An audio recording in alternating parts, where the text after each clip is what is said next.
Whether you are a connoisseur of cheese or a macro monster, no build is complete without these special units. Today is all about the workers. The workers of Starcraft 2 are the core, foundational building blocks that are needed to do, well, anything else. There is one for each faction, although Terran also gets something extra. More on that later, though. In a standard match, every player starts off the game with 12 of their respective workers, and can add more for the cost of only 50 minerals and 1 supply. In the interest of salt avoidance, I had better talk about Terran first. The Space Construction Vehicle, or SCV for short, can be made from any command center, orbital command, or planetary fortress. These guys have the most health of the standard workers at a whopping 45. 0 armor, 5 damage, and the tags: light, biological, and mechanical. Yeah, you heard me. It's a little complicated. When an SCV is tasked with the construction of a building, they personally oversee every step of the process. While the SCV is building, he can still be selected, given orders, and even attacked.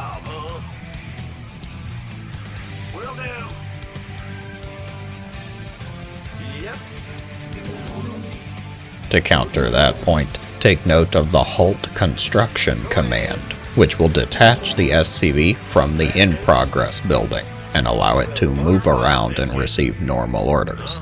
To resume construction on the building, just right-click any SCV onto the in-progress building. They all saved their work and can help each other out.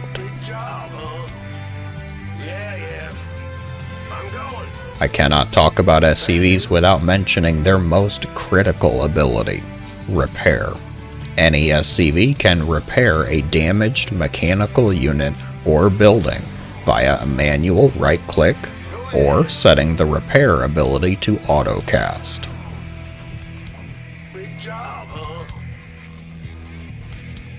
The cost and time to complete the repair is varied based on how damaged the target is. In the most extreme situations, repairing from 1 health to maximum health with only 1 SCV, the cost will be 25% of the total target's build cost, and time equivalent to their standard build time. You can add more SCVs for repairs, which will reduce the time needed, but not reduce the cost. Sorry, Terrans.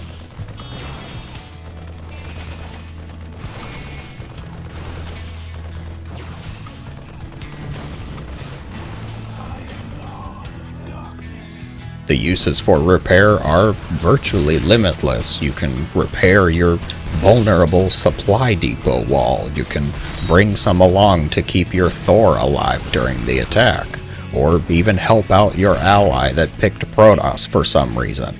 You can repair their mechanical units, make those immortals truly immortal.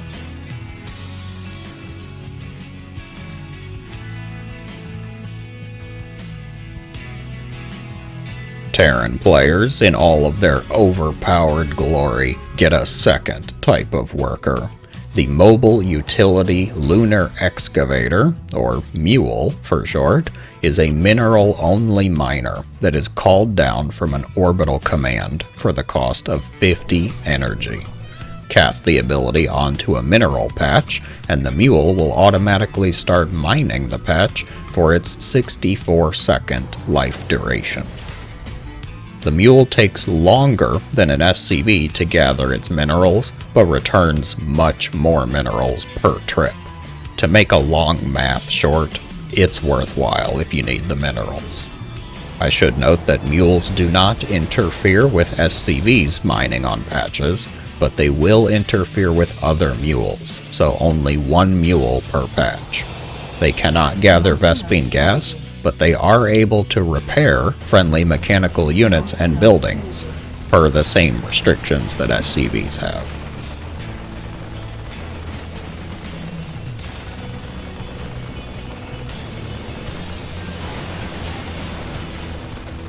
The trade-off is that you could also need that orbital command energy for scans.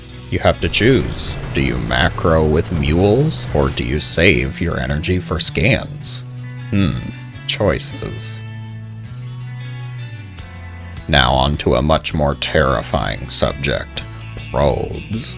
The cause of many a problem, these are the reliable workhorses of the Protoss. Built from the Nexus for 50 minerals, probes can be used for a variety of tasks.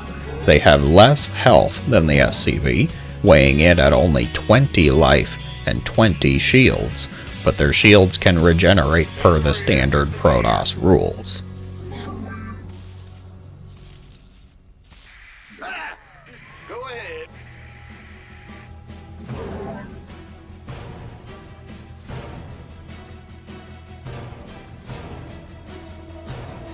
Compared to the SCV, constructing buildings is much easier, since the probe only has to get the building started, and can then move on to other business like making Terrans uncomfortable, or completely denying Zerg natural hatcheries.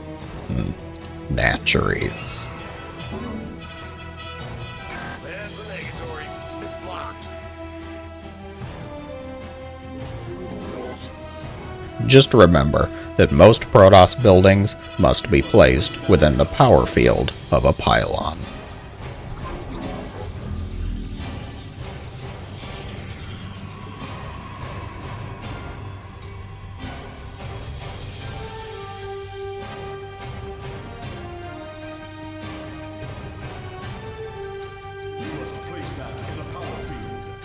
The drone is the lovable foundation of the Zerg. Also 50 minerals, these crab cosplayers have 40 life, and the slow regeneration that comes with all Zerg units. Of all the workers, drones are by far the most committed to their work, as they will sacrifice their dronely existence to actually become the building that you designate. Once the building starts being morphed, the drone's supply is lost, but if the building is cancelled, the drone will return and be able to receive orders once again. These details combined lead to what is commonly known as the extractor trick, although any building can technically work. You'll get a bunch of drones together, get them selected, start constructing the buildings of your choice. Might I recommend spore crawlers or spine crawlers? Then make new units with the free supply, and then finally cancel the buildings and send the drones back to work. Voila, you can now be over the 200 supply cap.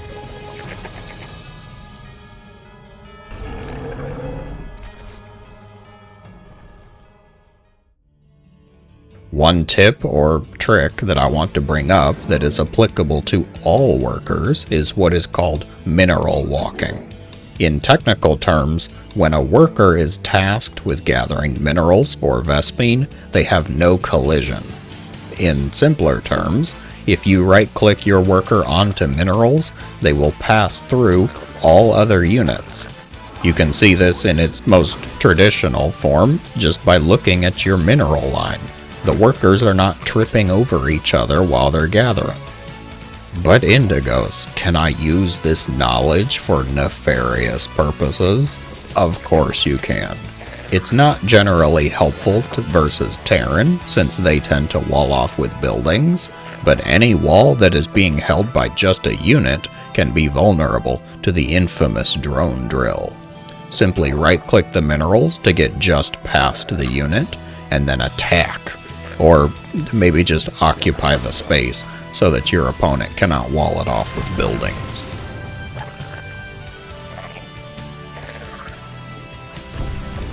Other less nefarious purposes can include scouting to get past your opponent's units or wall, or defense, even trying to save your workers by getting them out of harm's way quickly.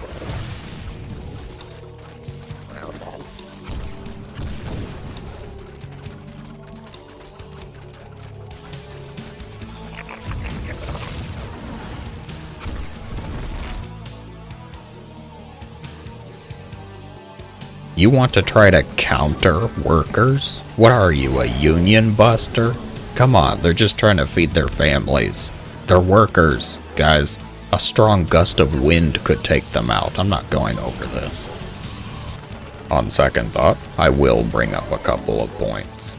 The first is a worker rush situation, where your opponent has pulled their starting workers for an absurd, ill-advised attack. There is no plain and simple counter to this. It comes down more to each person's unit control. In theory, the defender should have more workers, or access to combat units quicker, so you as the defender need to leverage those advantages. Try to get surface area for surrounds, use mineral walking to save injured workers, and just try to survive. It's an all-in. The second point is about harassment in the later stages of the game. Obviously, any combat units can beat workers. Usually though, when you want to separate off units to do some harassment, you want to go for things that are efficient and low investment, because it's likely a one-way trip. Here are some recommendations I have. Terrans, go for a single medevac drop. Liberators, Hellions, or Raven auto turrets.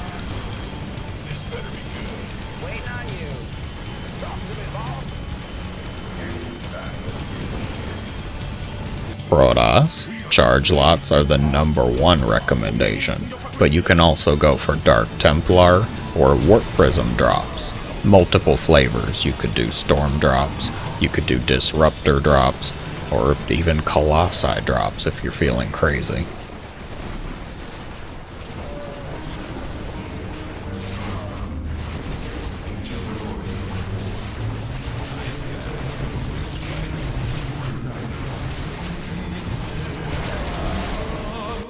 Zerg players, go for Zerglings, Banelings, or Roaches, depending on your preferred composition.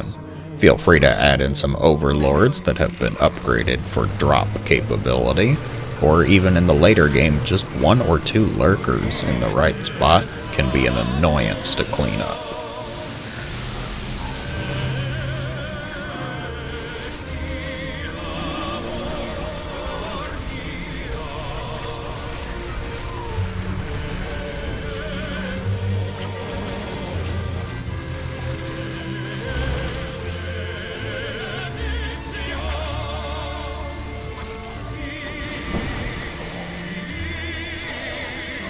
For all of the trouble that they seem to deal with, these guys rarely get the appreciation nor the credit they deserve. Maybe we need to have an employee appreciation day or something. Thank you so much for watching. I hope this was helpful and that you have a great day.